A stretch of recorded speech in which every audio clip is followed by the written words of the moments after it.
What's happening around the world and what's happening here at home? A very good evening to and welcome to Weekend Primetime News. I'm Sandro Ferdinando. Let's take a look at your headlines for tonight. President chairs event to hand over deeds to Malayalam people. President gives an assurance on daily wage of the estate community. President emphasizes that operations to end the drug menace and bribery will not be reversed. Over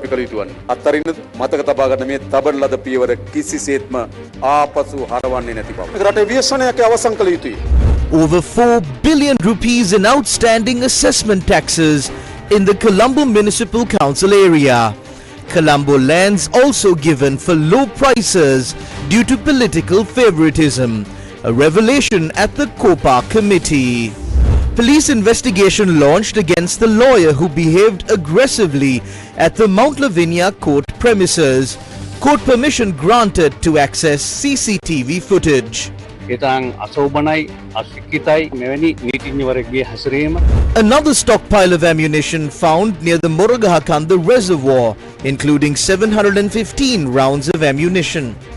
4 SJB members ready to resign from Parliament to contest the Provincial Council election for the position of Chief Minister.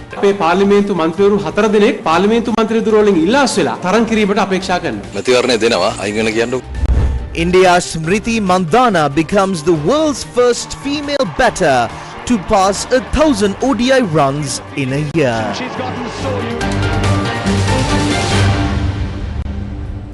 First up in news here at home, President Anura Kumara Dissanayake says that he will somehow grant the long-standing demand of the estate community for a daily wage of Rs 1,750 within this year. He made these remarks today while addressing an event in Bandaravela to hand over housing ownership deeds to the Malayalam people. The official ceremony to grant ownership deeds to 2,000 beneficiaries of the 10,000 housing program, which is being implemented with the aim of affirming the right to a house for the Malayalam community. In accordance with the Hatton Declaration to realize the policy statement, a thriving nation, a beautiful life, was held this morning at the Bandaravela public grounds. The main objective of this project is to improve the living standards of the Malayalam community and to provide houses with safe, eco-friendly basic facilities. The Government of India has allocated 2.8 million rupees for one house, and the Government of Sri Lanka has spent 400,000 rupees on the basic infrastructure for the house. This is a testament to the deep, abiding and special nature of the India-Sri Lanka friendship. It also reflects our shared commitment to the development and well-being of our peoples. Under the guidance of President Dissanayake, Sri Lanka too has embarked on a transformative path towards a thriving nation and beautiful life. Today's event is indeed a celebration of history, friendship, and the unbreakable bonds that unite the people of India and Sri Lanka. We are siblings. We are civilizational twins. We are seeking a future brighter than our past, one where we will live with peace, dignity, and great opportunities. The Indian origin Tamil community in Sri Lanka is a living bridge between our two nations. India's relationship with the community is deeply rooted in shared cultural, linguistic, and people-to-people ties. Over time, this relationship has only grown stronger. Our Indian origin Tamil brothers and sisters in Sri Lanka have been an integral part of Sri Lanka's journey by contributing to its economy, enriching its culture, and strengthening its social fabric.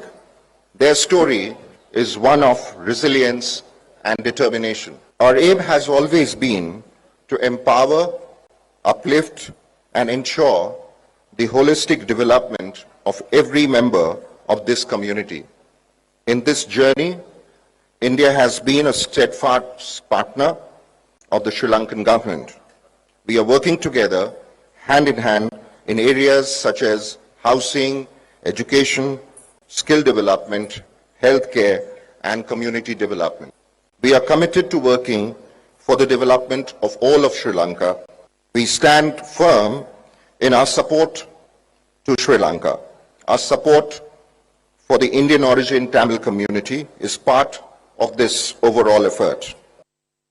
During the event, a set of books compiled for the housing project was presented to the President. Following this, the President symbolically handed over the deeds to the houses to their new owners. இவர்களை கௌரவப்படுத்துமாறு அன்புடன் கேட்டுக்கொள்கின்றோம். அலுவலக தோட்டத்தை சேர்ந்த இருந்தவர்கள் ஓடாய் தேய்ந்தவர்கள் பலமான கரகோசத்தை இவர்களுக்கு வழங்கி இவர்களை கௌரவம் கையளிக்கப்படவிருக்கிறது. 28 லட்சம் ரூபாய் இந்திய நிதி ஒதுக்கீடு. The President also addressed the event. We know that the Malayagam community is a very special community in our country. This community performs a very significant part of our economy. For a long time, the working community on these estates have been asking for a daily wage of 1,750 rupees. We will work to ensure this right is granted within this year, no matter what. Fundamentally, for a human being, a place to live, a source of income, a healthy life, education for children, and mental well-being are the basic rights of any citizen. Therefore, it is the responsibility of the state to at least provide these 5 things to a citizen.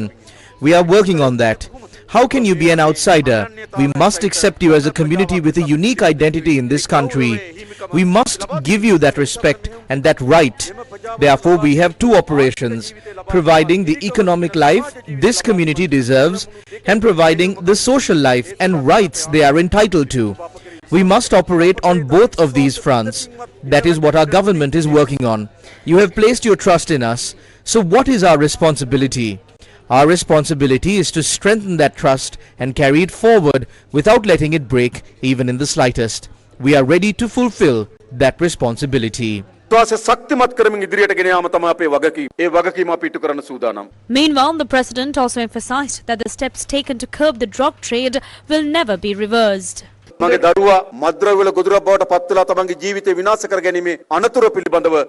constantly hear cries about the danger of children becoming victims of drugs and their lives being destroyed. This is not something that can be ended by the state mechanism alone. The support of the people is needed for this. We have taken a step forward. The situation is dangerous. This black market has spread its tentacles everywhere. It has spread through the police, the army, customs, the RMV, the immigration department and many other sectors. There are many connections between drugs and politicians. Large sums of money are circulating. We have 2 paths we can choose from: to go forward as if we didn't see this or to fight against it. What should we do? Should we give up? Remember that the steps we have taken will not be reversed. It's a disaster for this country and we must end it. But we know that the politics that go against these measures are dangerous. They have financial power. And the fact that they've held state power for so long gives them connections within the state mechanism. Connections with various black market operations and illegal weapons circulating among them. Nevertheless, this task must be carried out. We have taken a brave step towards this. I declare to you that we will continue to carry it forward without stopping. At the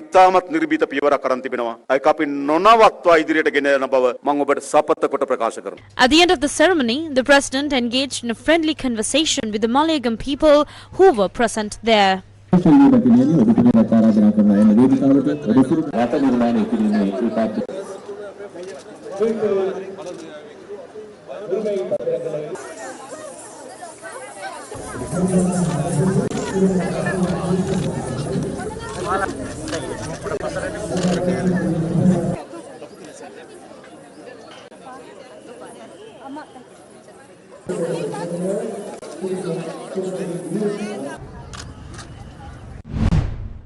Several houses built under the Housing Development Authority's A Thriving Nation, A Beautiful Life project were handed over to their owners today.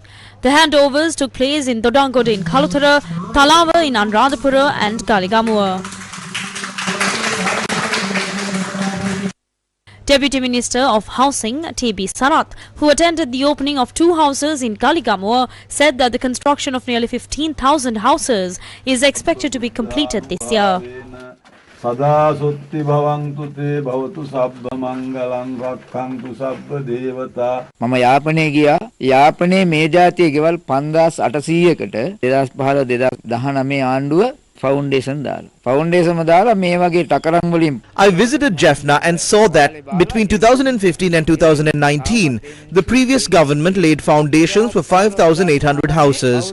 They only built tin roofs on these foundations, leaving the houses incomplete, and people are still living in them. The statistics for houses completed during those 4 years amount to just 4,000, while foundations were laid for 60,000 houses across the country. This year we allocated funds from the national budget to build 3,854 houses. I am pleased to say that with the contribution of the people, we will be able to complete 4,854 houses under this project. Our government is building nearly 15,000 houses in 1 year, while previously fewer than 5,000 were built in 5 years. After taking over a bankrupt country, with the participation of the community and the nation, we are providing 15,000 houses for low-income citizens this year. We aim to complete more than 30,000 such houses next year. අපි අනිවාර්යයෙන්ම බලාපොරොත්තු වෙනවා ලබන අවුරුද්ද ගෙවල් 30000කට වඩා මේ ආකාරයේ ගෙවල් හදලා අවසන් කරන්න. Mayor of Colombo, Rai Kelly Batsa, says that lands in Colombo were sold at very low prices to certain individuals due to favoritism by past political authorities. Recently, when officials from the Colombo Municipal Council were summoned before the Committee on Public Accounts, it was further revealed that there are still over 4 billion rupees in outstanding assessment taxes within the Colombo Municipal Council area. Last time in the month of February, there was a deficit of 610 million in assessment taxes only from the Peta division. The Municipal Council agreed that they would take necessary measurement to increase the collection of assessment taxes in that area. But only around 53 million was collected even by the end of June. And there's a total deficit of 4 billion from all 47 divisions.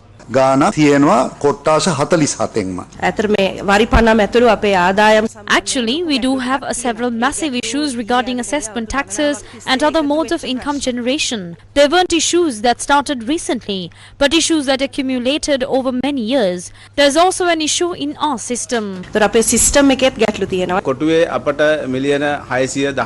We did have 610 million from Peta division. In total, we've collected 148 million this year. By now, there's a progress of 71%. මෙතන progress එකක් තියෙනවා. මිලියන 462 තුල තියෙන හිඟය යලි අය කරගන්න බැරි එකක්ද? මේවා අය කරගන්න පුළුවන් දේවල් මේ 266 We can collect these, and out of the 266 million of the government, 220 million is from the UD. There's 196 million there, and the other we have a few millions from the police department, and that's how the breakdown is. රජය 266 breakdown වෙනවා. වරිපනම් කාරණයේදී මිලියන 197ක ප්‍රමාණයක් තියෙනවා. With regards to assessment taxes, there's a deficit of 197 million under untraceable property. So when moving forward while introducing a mechanism to properly collect taxes in the future, there should also be a mechanism that could earn back the deficits. Especially now here, we are primarily only discussed about one mode of income, and there's 79 modes of income generation, and there's also a large deficits within these 79 income methods. But what we question in this regard is whether there's a proper structure to properly record these amounts. There could be an instance where an amount we should receive are not being recorded. ලැබිය යුතු ආදායමක් වාර්තා නොවන තත්ත්වයක් තියෙන්න පුළුවන්. ජනතාවටත් සාධාරණ කිෂ්ඨ කරමින් ඉස්සර වෙලා තියෙන වැරදි ටික අපි ඇත්තට මේ බරක් දරා ගනිමින් ජනතාව We have had to now continue work while making it fair for the people and carrying their burden while also correcting past mistakes. And we are still trying to solve issues that hasn't been solved for over the couple of decades time, and even ones that are close to 80 years old. There's some land in the Colombo municipality locality that in all honesty has been handed over due to political connections and friendships. And these are extremely problematic issues. We know that the rent we get from some major lands are not even equivalent to the rate of a small room in Colombo. But these are massive businesses. This is not directed to harm these businesses. But how is this fair? Politicians give out lands because of their friendships, and we are held accountable at the end of the day. We are working forward while reviewing these. So since this is a major income generation mode, we are paying special attention to correcting what has been done. අපි දැඩි උනන්දුවෙන් මෙන්න මේ සම්බන්ධයෙන් කටයුතු කරනවා කියන එක කියන්නත් ඕනේ. Newsfirst with the people. The Mount Lavinia Additional Magistrate has ordered further investigations using CCTV footage from the court premises concerning an incident in which a police officer allegedly assaulted a lawyer at the Mount Lavinia court. This order follows a request made to the court by the Mount Lavinia Police Headquarters. The alleged assault occurred on the 10th of October following a dispute between a lawyer and a police officer over the parking of the lawyer's vehicle and a prison bus within the court premises. After the lawyer filed a complaint with the Mount Lavinia police, the police constable was arrested and remanded until the 13th of October upon being produced in court. The police constable involved has denied committing the assault and no lawyer has appeared to represent him. The Mount Lavinia Police Headquarters, under the supervision of Divisional Officer in Charge, Senior Superintendent of Police A.J. Gunasekara, are conducting further investigations using CCTV footage and statements from several witnesses present at the court premises at the time of the incident. Today, the Mount Lavinia Additional Magistrate ordered that further investigations into the incident be carried out using CCTV footage from the court premises. According to IGP Priyantha Veerasurya and Public Security Minister Ananda Vijaypala, the behavior of the attorney during the incident was unacceptable.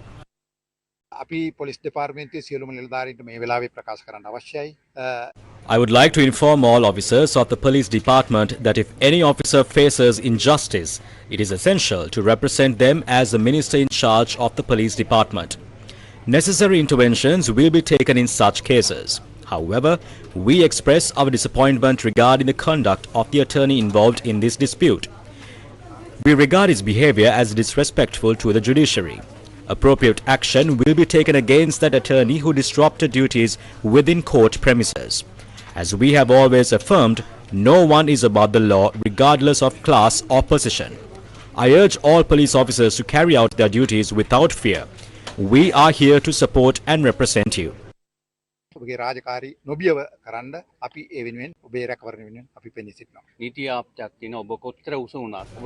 is a saying that no matter how high a position one holds, the law stands above all. The conduct of the attorney in question not only reflected poorly on himself, but also cast a shadow over the entire legal community. Such behavior is entirely unacceptable. As a lawyer myself, I wish to express my deep regret and disappointment over his actions. However, I want to assure everyone that a fair and impartial investigation is ongoing. All necessary actions are being taken regardless of the individual's position or status. Meanwhile, speaking to the media at a program held in Trincomalee today, the IGP said that a state counsel will appear tomorrow on behalf of the police officer who is currently in remand custody. The matter will be taken up in court again tomorrow. The police will intervene in this matter. With the assistance of the Attorney General and a state counsel will be involved in the case.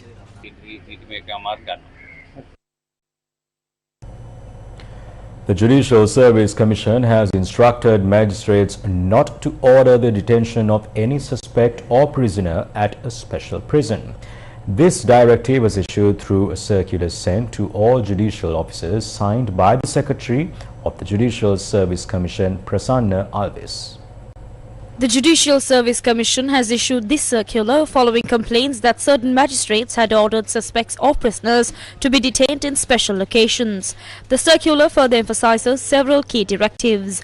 Magistrates must not order that any suspect or prisoner be provided with special security. Any requests made in open court should simply be brought to the attention of the relevant prison superintendent. Magistrates are not permitted to order that suspects or prisoners be taken to their homes or other locations for special occasions or personal reasons during their imprisonment. If a prisoner is taken out of prison for any reason, the prison superintendent must report the matter, along with the other reasons, to the magistrate. Requests for medical treatment by suspects or prisoners should be referred to both the magistrate and the prison doctor, as stated in the circular.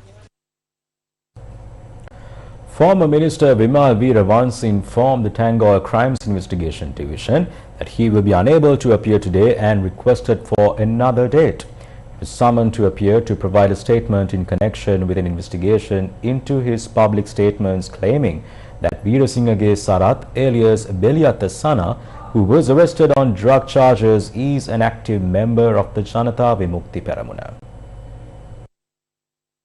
Speaking at a media briefing on the 2nd of October, leader of the National Freedom Front and former minister Vimal Veeravansa claimed that Veerasinghe Sarath, alias Beliatte Sana, who was arrested on drug charges, is an active member of the Janata Vimukti Peramuna. The Tangor Crimes Investigation Division subsequently summoned Veeravansa on the 9th of October and recorded a statement regarding his comments. The Police Media Division also issued a communique regarding the statement that he provided. In his statement to the police, Vimal Veeravansa had said that he had never seen Veerasinghe Sarath, alias Beliatte Sana, or Puak Dandave Sana, and had never identified him as an active member of the Janata Vimukti Peramuna. The police stated that they would report the matter to court and take further legal action accordingly. Responding to the police statement, Veeravansa claimed it was completely distorted and that only that part of his statement had been released to the media. Vimal Veeravansa was scheduled to appear before the Tangor Crimes Investigation Division at 10 a.m. today for further investigation, but informed the authorities that he could not attend and requested another date. Meanwhile, police have recovered a stock of ammunition including T-56 ammunition during a search operation at the Moragakhanda reservoir. The cache was discovered following a tip-off that led to a targeted search by the police. In a special search operation conducted today below the Moragakhanda Dam observation post, 715 bullets of various types, including T-56, were found. This is the second instance ammunition were found in the area, as 448 bullets of various types, including T-56, were recovered just yesterday. The police are conducting further investigations into the matter. The police stated that special operations will continue near the Moragakhanda Dam observation post once again tomorrow. Newsfirst, main sponsor. A trusted place for your fixed deposits. Valuable FD, 10.25% for 15 months, 11% for 24 months. Valuable FD, the symbol of stability. Samagi Janabala Vege MP attorney Ajit P. Pereira says that 4 of his party's MPs plan to resign from Parliament to contest for the chief ministerial positions at the upcoming provincial council elections. He made these remarks following the announcement that the Samagi Janabala Vege Working Committee has decided to collaborate with the United National Party.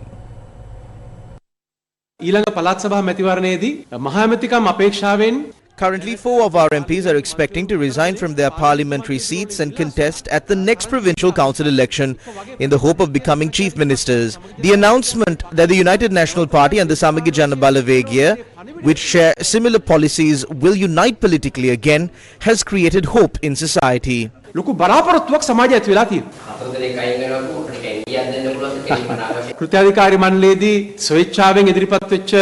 honourable MPs voluntarily came forward within the working committee. I don't know if others are considering it. I'm not allowed to publicly announce their names. They have come forward because they have hope of emerging victorious. No one is going to resign from a parliamentary seat to become the opposition leader at a provincial council.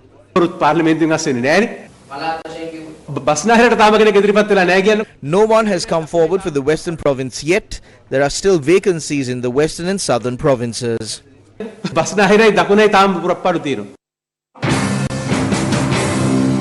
Minister Dr. Nalinda Jayatissa today responded regarding the preparations of 4 SJP MPs to resign from Parliament today to contest for the chief ministerial posts at the provincial council elections. Elections are being held. We hope to hold the provincial council elections as soon as possible. So even resigning now is fine. Even in parliament they don't do much. Those who were together before and then separated are now trying to reunite. If we are talking about coming together, it's important to first declare who is the leader. Is it Sajith or Ranil? Sajith Premadasa did not attend many of the discussions organized by Ranil Wickremesinghe. It was other members who had attended. We don't have a problem with that.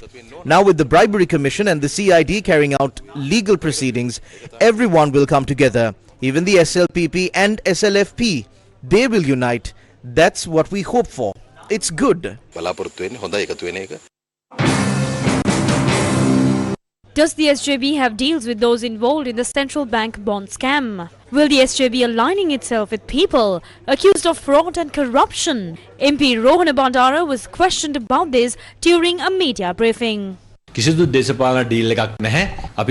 is no political deal. We acknowledge that there are people who are corrupt and there are serious concerns regarding the central bank bond scam.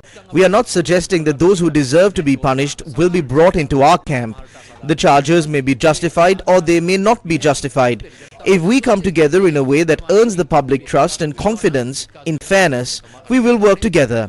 Otherwise, we want to make it clear that we are not prepared to openly support or promote those accused and place them on our platform.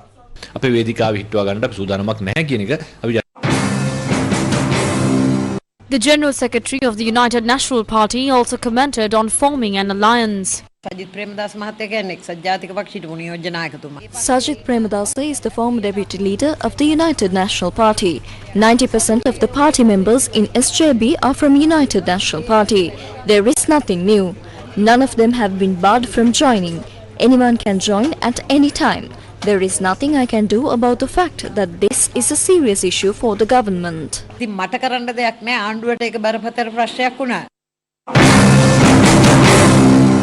While various opinions are being expressed regarding the alliance between the SJB and the UNP, national organizer of the Sri Lanka Potujana Peramuna, Nama Rajapaksa, says that the government is suppressing the current opposition.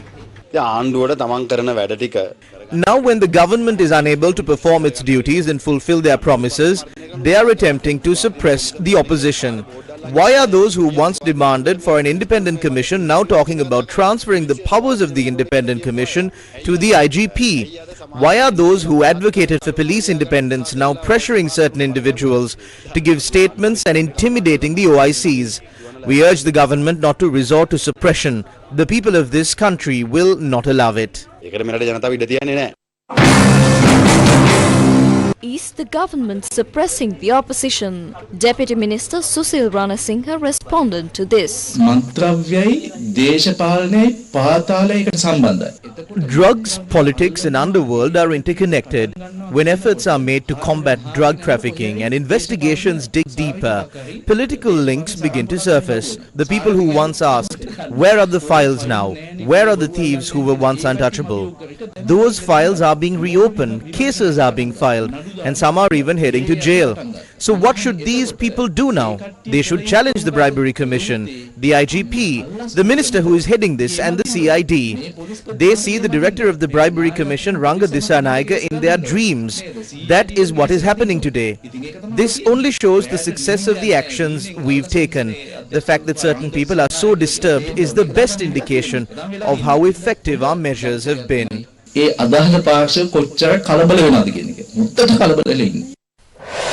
Newsfirst with the people. Prime Minister Dr. Harini Amarasuriya, who departed the island last night to attend the Global Leaders Meeting on Women 2025, arrived in Beijing, China today. Prime Minister Dr. Harini Amarasuriya, who departed the island last night, arrived in China this morning and was received in Beijing by the Minister of National Radio and Television Administration of China, Xiao Shuming.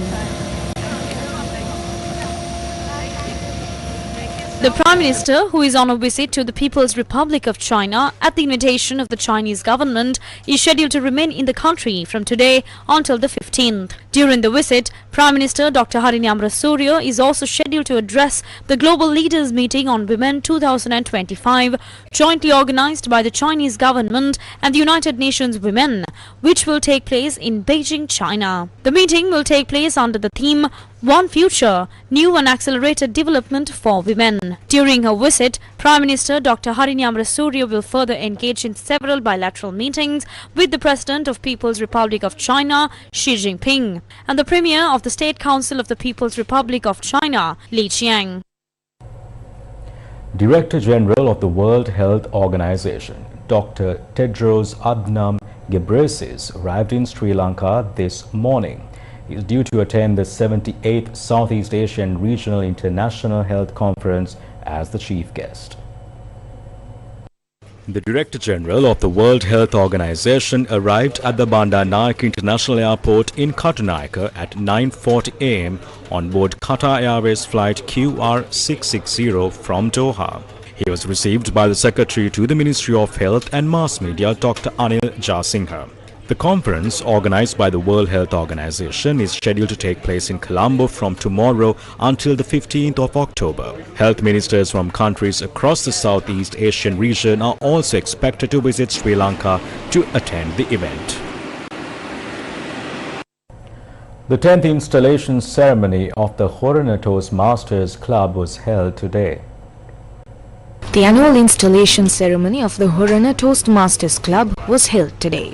The event was attended by Chief Talent Officer of the Capital Maharaja Group, Chetana Liyanage, and District Director DTM Niroshan Nadaraja. They taught me that communication is not just speaking nicely. They taught me that it's about connecting, understanding and influencing others positively, which I realized when I joined media. So at any stage of your life or career, communication shapes who you become.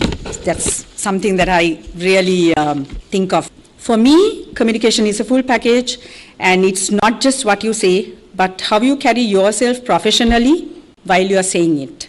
So never underestimate the power of communication at any stage of your career. It's not just a soft skill, it's a power skill. If it is a soft skill, it's good to have, it's optional. But when it's a power skill, you need to have it, it's essential. You may have technical knowledge in the world, but you can't express your thoughts. If you can't express your thoughts, inspire others and handle difficult situations, it will not be a success story. That's what I believe.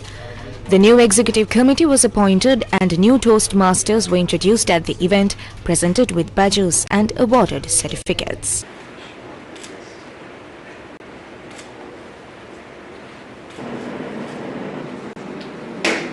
Have now been inducted.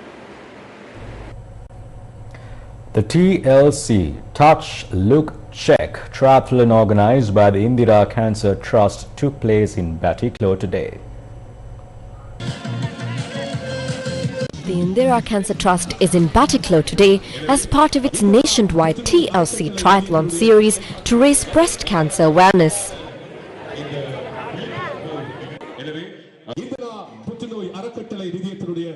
TLC Triathlon in Batticaloa, a unique event where the health, sports and the community come together for one purpose, to save life through awareness. The simple message of this campaign, TLC, Touch, Look and Check, is so powerful. It reminds every woman over 20 years old to take just a few minutes each month to examine herself. For Eastern Province, this message is especially urgent. Our communities are diverse, spread across rural and urban areas, and sometimes women put their families first while neglecting their own health. The TLC Triathlon aims to promote the Touch, Look and Check method, a simple and effective practice for early breast cancer detection. This initiative is part of a broader campaign to encourage women over 20 years of age to perform monthly self-breast examinations.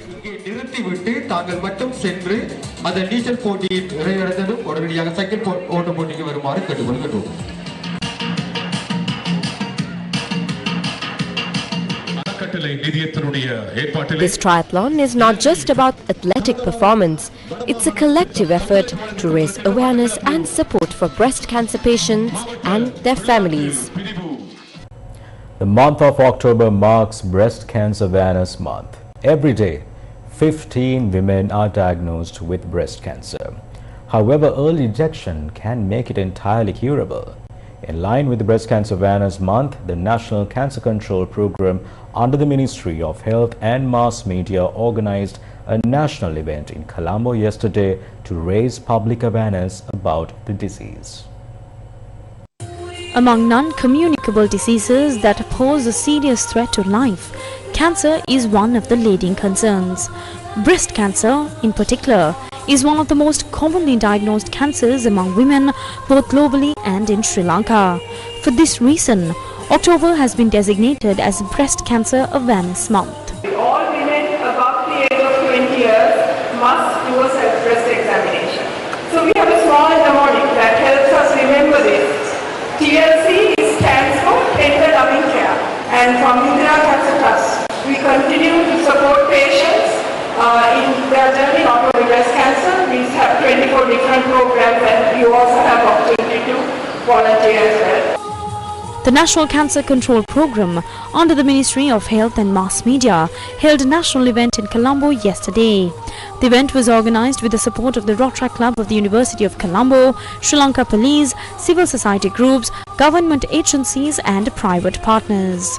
The program showcased a special exhibition and a captivating fashion show shining a spotlight on the Pink Ribbon campaign dedicated for breast cancer awareness.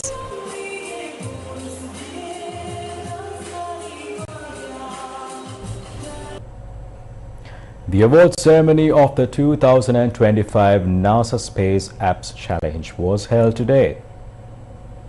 The award ceremony of the 2025 NASA Space Apps Challenge that took place on the 4th and 5th of this month was held in Colombo today. The Students for Exploration and Development of Space hosted the two-day 2025 NASA Space Apps Challenge at the NSBM Green University. This hackathon brought together students, developers, designers and innovators to collaborate on solving real-world problems using NASA's open data and that of its international space agency partners.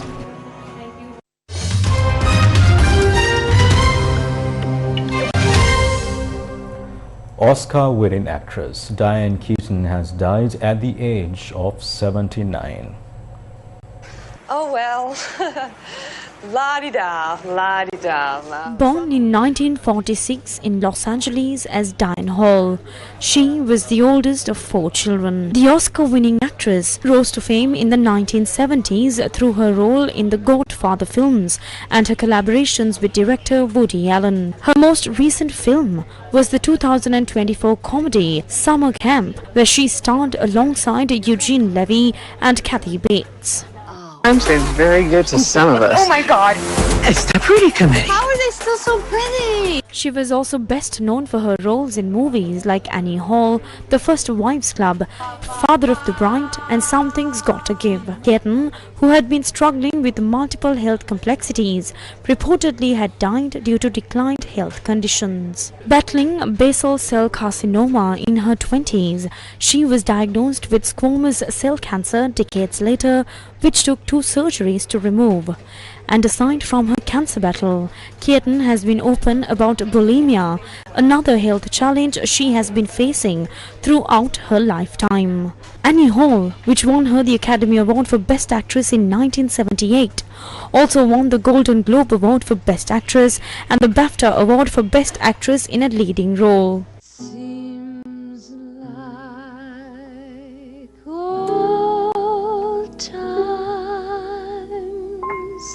Her 5-decade-long career also included multiple collaborations with director Nancy Meyers and the Book Club franchise.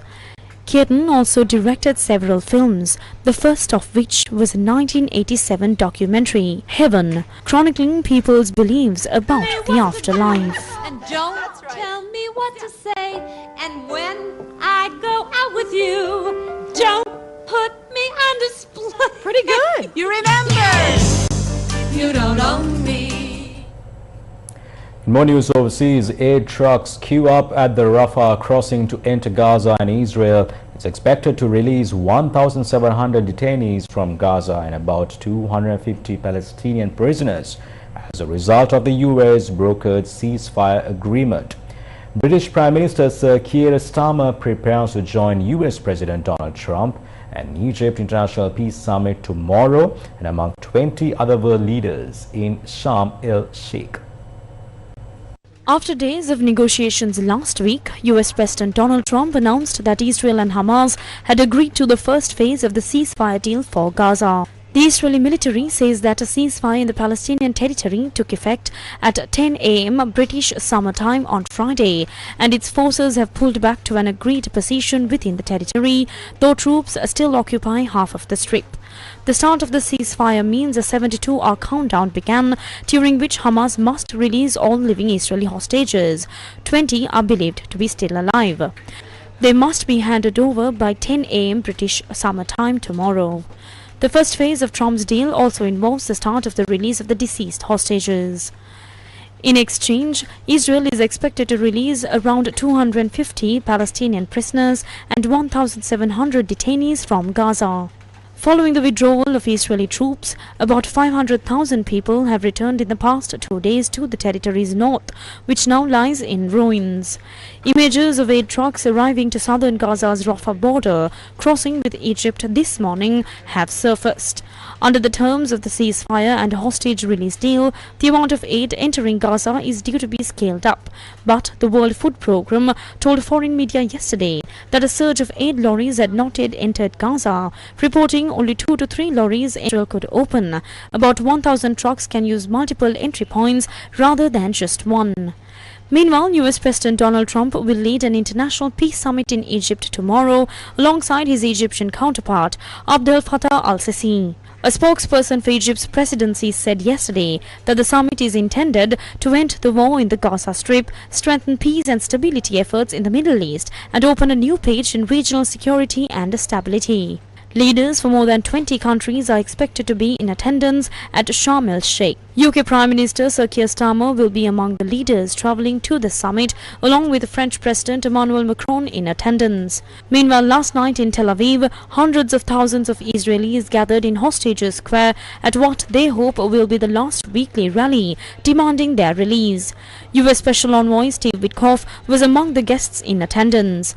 While addressing the crowd, he said the hostages are coming home and praised Trump for making a Gaza ceasefire and hostage return deal possible. Elsewhere in Gaza, Palestinian officials said yesterday about 500,000 people have returned to the territory's north, which lies in ruins in the past 2 days, following the withdrawal of Israeli troops.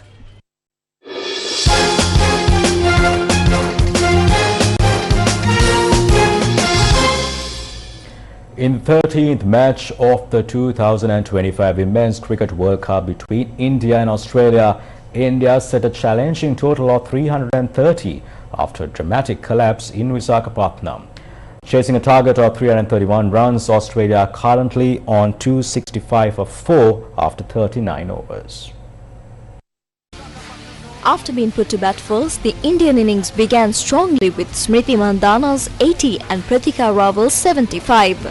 Mandhana also made history, becoming the youngest and fastest player to reach 5,000 ODI runs in women's cricket and the first ever women's cricketer to pass 1,000 runs in ODIs during a calendar year. As for Australia, Annabel Sutherland was the standout bowler, taking 5 wickets for 40 runs, who helped to restrict India for 330 as they lost 6 wickets for just 36 runs towards the end. Australia during the innings suffered a setback as Megan Shutt, one of their key fast bowlers, was forced off the field due to an injury. This left Australia's bowling attack slightly weakened, though with a powerful batting lineup, they could still achieve a record-breaking victory. The match is being broadcast live on TV1, the official local broadcasting rights holder of the 2025 Women's Cricket World Cup, and streamed online via www.sirasatv.lk. In a special event held in Colombo, sport became a powerful force for change as Child Action Lanka, in partnership with the British High Commission, launched She Plays, a bold new initiative aimed at empowering young girls across Sri Lanka through sport, confidence and self-belief.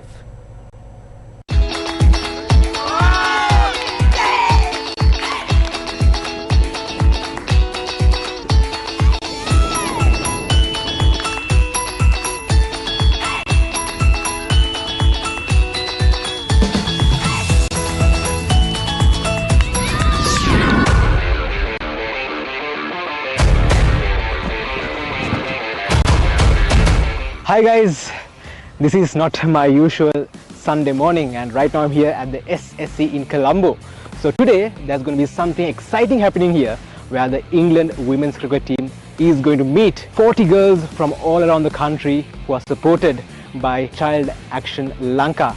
So this is going to be something fun, something exciting where they're going to play some cricket as well.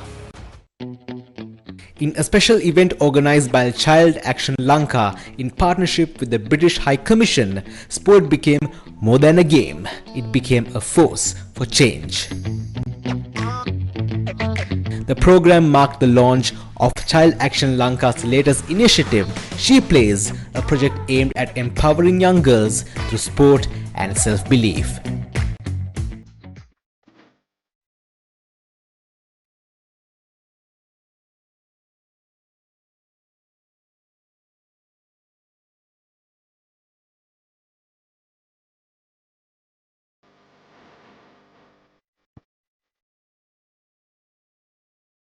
Hi, I'm Sophia Dunkley here today to help coaching some of these kids, which was really fun.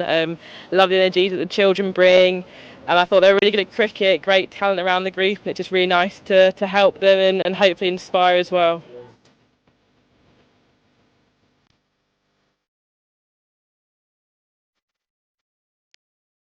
From net sessions to mini games, England's top women cricketers spend their day mentoring, motivating, not just with bat and ball, but with their stories and spirit.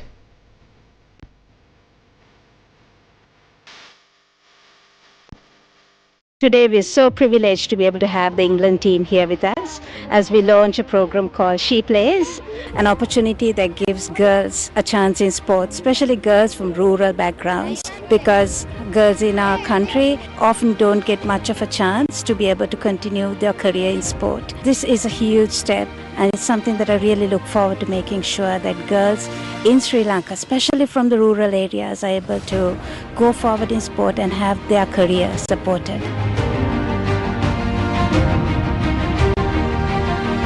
The event also reflects a growing partnership between Sri Lanka and the UK, focused on creating equal opportunities for girls. So we've been supporting this. It's fantastic that the England women's team have been able to come here today and practice with these girls from all over the country. And I'm convinced Sri Lankan women's cricket has a great future, seeing the talent that we've seen this morning. So I'm really pleased we've been able to support it. With bat and ball in hand and hope in their hearts, the girls who stepped onto the field today reminded us of something powerful. When given the opportunity, they don't just play the game, they change it. Colombo witnessed a high-octane showdown this weekend as Karma Fight League 006 lit up the city with a spectacle of raw power, discipline and elite athleticism. Bringing together top-tier talent from across the region, the event delivered non-stop action across a dynamic mix of combat sports, from striking heavy battles in Muay Thai and kickboxing to the technical grappling of Brazilian Jiu-Jitsu. Fight fans were in for a thrilling night of adrenaline-pumping action as Karma Fight League 006 took center stage in Colombo yesterday. The much-anticipated combat sports event drew a massive crowd, with spectators watching top regional fighters go head-to-head in an electrifying mix of karate, Muay Thai, boxing, kickboxing and Brazilian Jiu-Jitsu bouts. One of the night's standout moments came courtesy of Isuru Dilhara, who was awarded the Year's 101 Performance of the Night for his explosive and technically masterful display inside the cage. Dilhara's performance was a clear fan favourite, showcasing speed, power and pinpoint precision. Performance of the night award goes to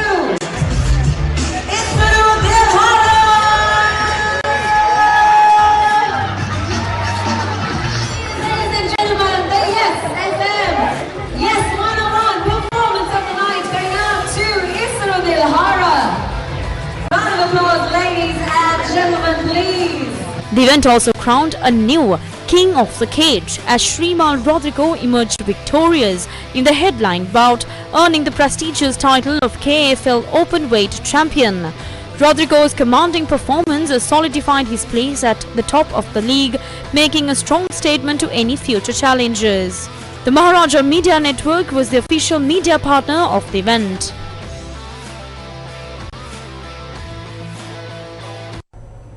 And with that, we wrap up news for tonight. Thank you very much for joining us. Do take care and good night.